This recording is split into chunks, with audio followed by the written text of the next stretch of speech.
Hi, my name is Yoshiko Mori.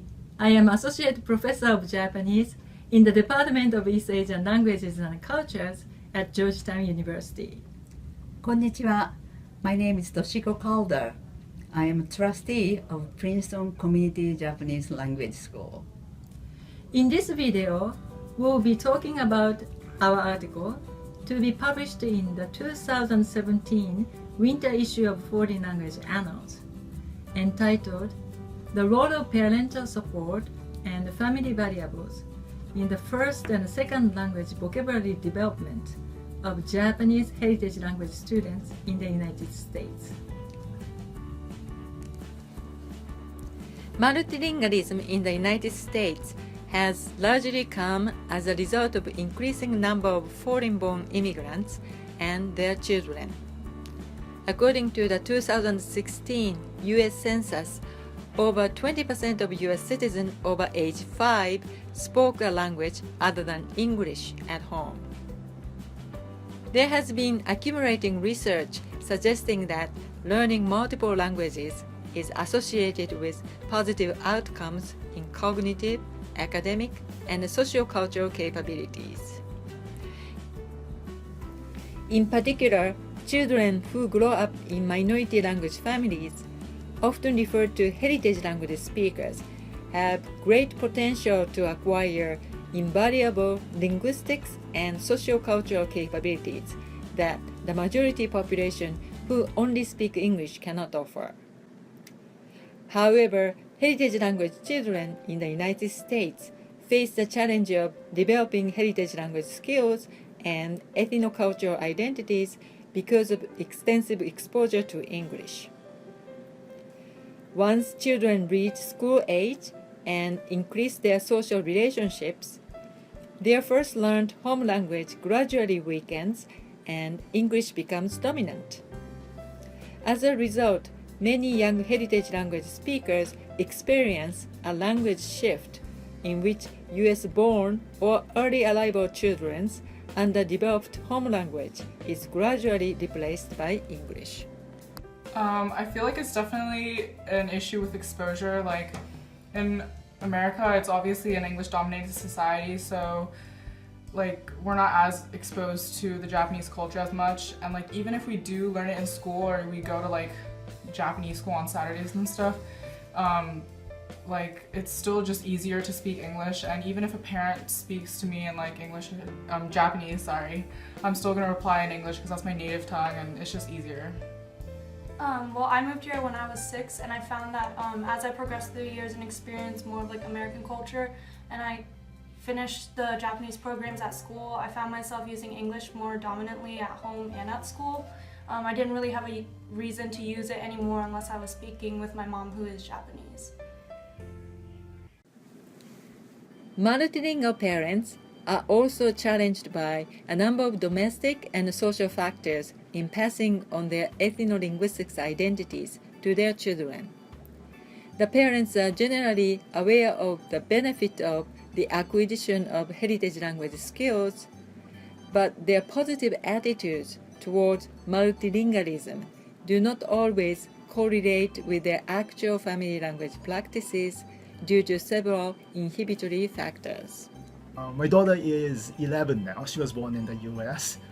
And she is raised trilingual. So with her first two languages, it is as medium of learning. So it's not necessarily extra learning. Right? But with her third language, Japanese, she goes to the Saturday Japanese school, the Hoshuko, the time to do multiple sets of homeworks, and in particular, to have to read in multiple languages. That's the challenge. To me, the biggest challenge is to be patient. My son goes to Japanese language school on Saturdays. There are multiple times when he wanted to stop going there. You are just inclined to quit because you want to make him happy. And I also was afraid that it might affect our relationship in the long run. The simultaneous acquisition of multiple languages is a lifelong challenging task, and it cannot be sustained without support from families and communities in the English-dominant U.S. society. Therefore, we explored the role of parental support and selected family variables in bilingual development of Japanese heritage language students. In this study, Japanese heritage language students were narrowly defined as those who use Japanese at home growing up in an English-dominant society. As bilingual outcomes, we examined high school students' vocabulary knowledge in Japanese and English, since reading research has shown that the vocabulary knowledge is indicative of reading proficiency as well as academic achievement.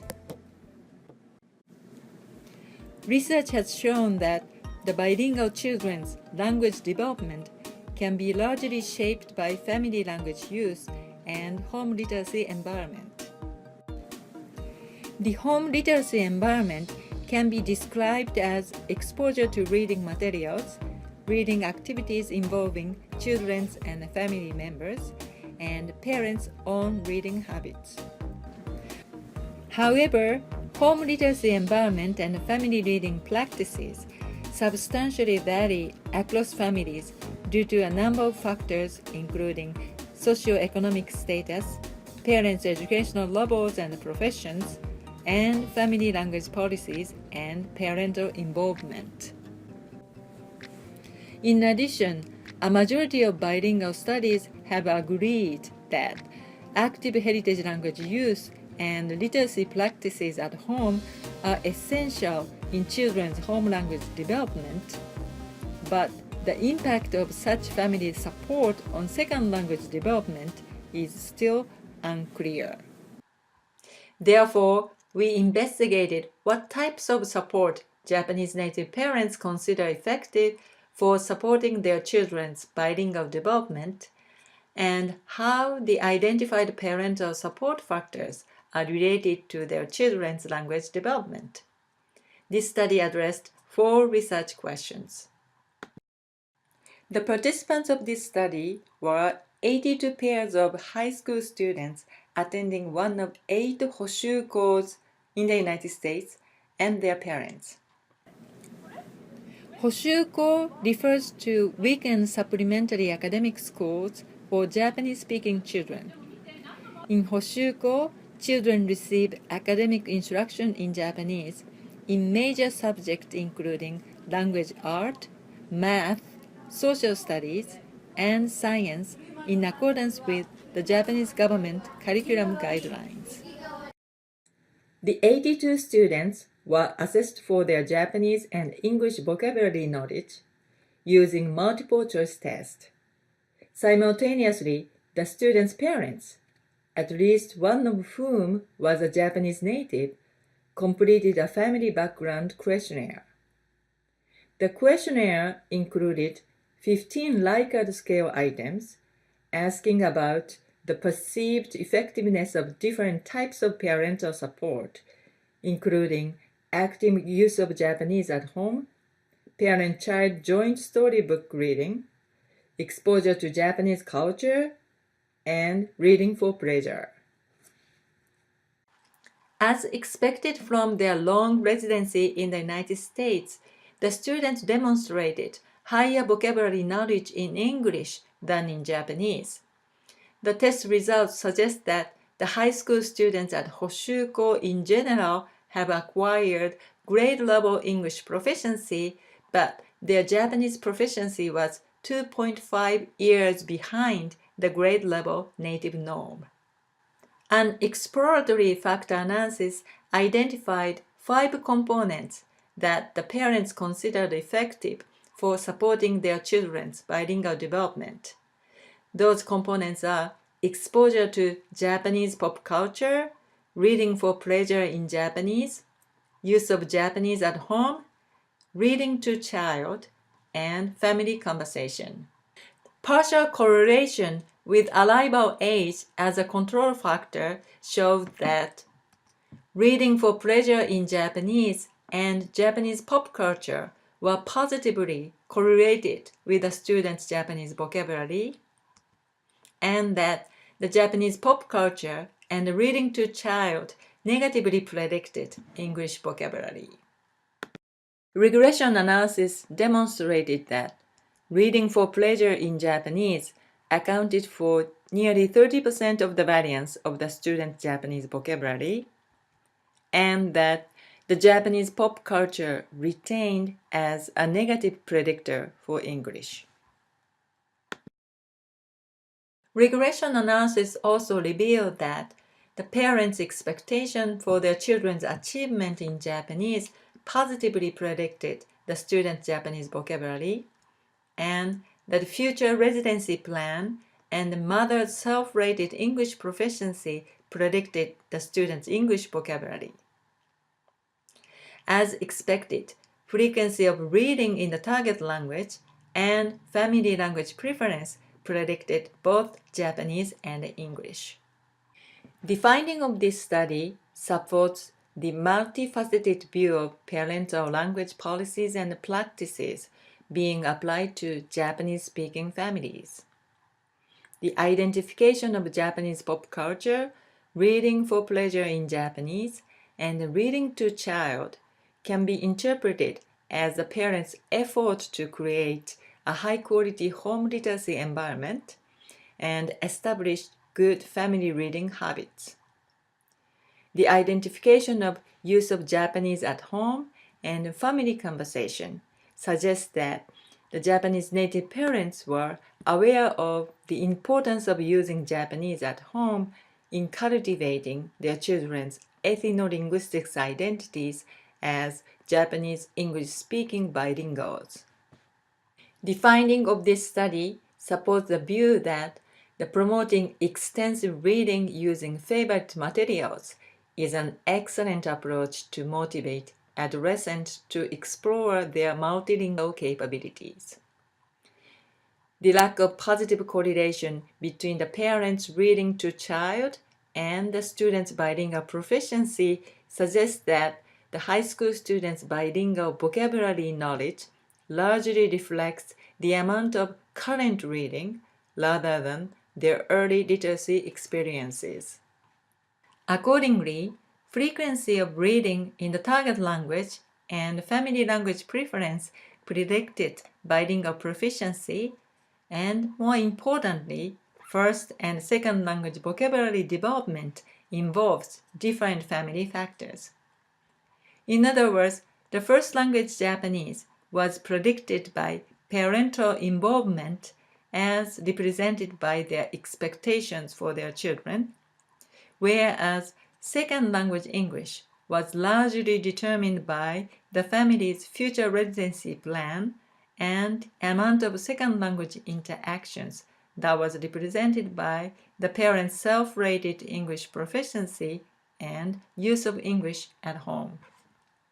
This study supports the view that having parents and family members involved in bilingual education increases the chance to raise proficient multilingual speakers.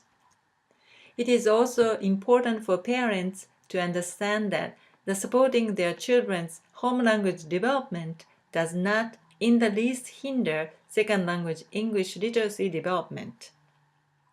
Encouraging high achievement goal setting and future planning may also help adolescents boost their desire to explore their own multilingual capabilities.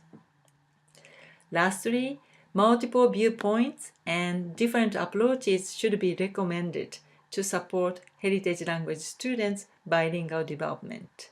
Having that capacity to understand different people, where they're coming from, how they understand and how they view the world, I think that's an important asset for somebody who's going to be in the next generation. He's definitely aware of different cultures and then actually appreciate it, and I think that would be good for him in the future, and being able to have no problem interacting with people from a different cultural background. Well, I think that being bilingual or biracial in general, it gives you the opportunity to celebrate two different cultures instead of just one. And I also feel like it just opens up more opportunities, like what she said, like both culturally and socially, but also like career-wise, because if you're interested in like foreign affairs or something, it's just easier to be able to, you know, pursue that career if you're bilingual. Thank you for watching. Please refer to the article if you'd like more information about the study. 皆さんありがとうございました。